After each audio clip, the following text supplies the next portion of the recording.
అవతల చాలా పని ఉంది రాముగారు. మీరు ఏదో చెప్పాలనుకుంటున్నారు, వేగంగా చెప్పండి అని కావ్య అంటూ ఉంటుంది.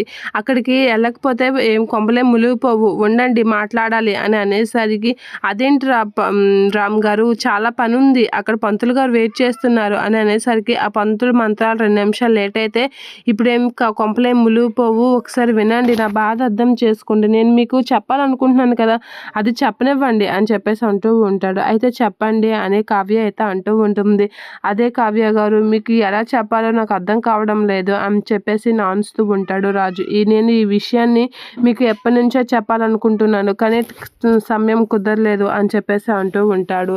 ఏంటి రామ్ గారు అలా నెమ్మదిగా నాంచుతున్నారు, చెప్పేదేదో కొంచెం వేగంగా చెప్పండి అని చెప్పేసి అంటూ ఉంటుంది. అయినా మీరు ఏం చెప్పినా ఇప్పుడేం లాభంలేండి అని చెప్పేసి కావ్య అనేసరికి రాజు అయితే అలా చూస్తూ ఉంటాడు. మీరు అలా ల్యాగ్ చేయకుండా కొంచెం తొందరగా చెప్తే నాకు అవతల పని ఉంది అని చెప్పేసి అంటూ ఉంటుంది కావ్య. అలా అనేసరికి, నేను మీకు ఒక విషయం చెప్పాలనుకుంటున్నాను అని చెప్పేసి అయితే, అది ఇగోండి ఇప్పుడే చెప్పేస్తున్నాను అని చెప్పేసి, నేను అసలు ఈ పెళ్ళి అని చెప్పేసి అంటూ ఉంటాడు రాజు. పెళ్ళి అనేసరికి అటుగా వచ్చిన యామిని అయితే బావా అని చెప్పేసి అయితే పిలుస్తూ ఉంటుంది. ఇక షాక్ అవుతూ ఉంటుంది, నిజం చెప్పేస్తాడేమో అని.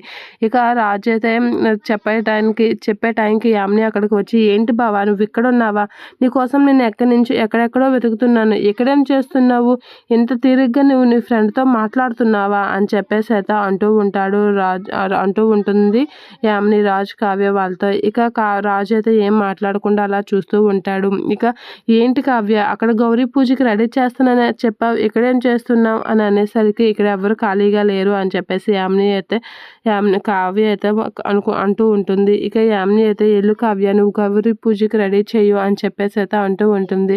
అలా అనగానే కావ్య అయితే సరే అని చెప్పేసి వెళ్తూ ఉంటుంది. ఇక రాజు అయితే కావ్య కాసి అలా చూస్తూ ఉండిపోతూ ఉంటాడు. నువ్వేంటి బావా ఇక్కడ తిరిగి నీ ఫ్రెండ్తో మాట్లాడుతున్నా, పని ఉంది కదా, చాలా పనులు ఉన్నాయి పదా, పెళ్ళికి రెడీ అవ్వాలి అని చెప్పేసి అయితే అంటూ కావ్య అటుగా వెళ్ళిపోతే రాజునైతే తనతో తీసుకెళ్ళిపోతూ ఉంటుంది యామిని.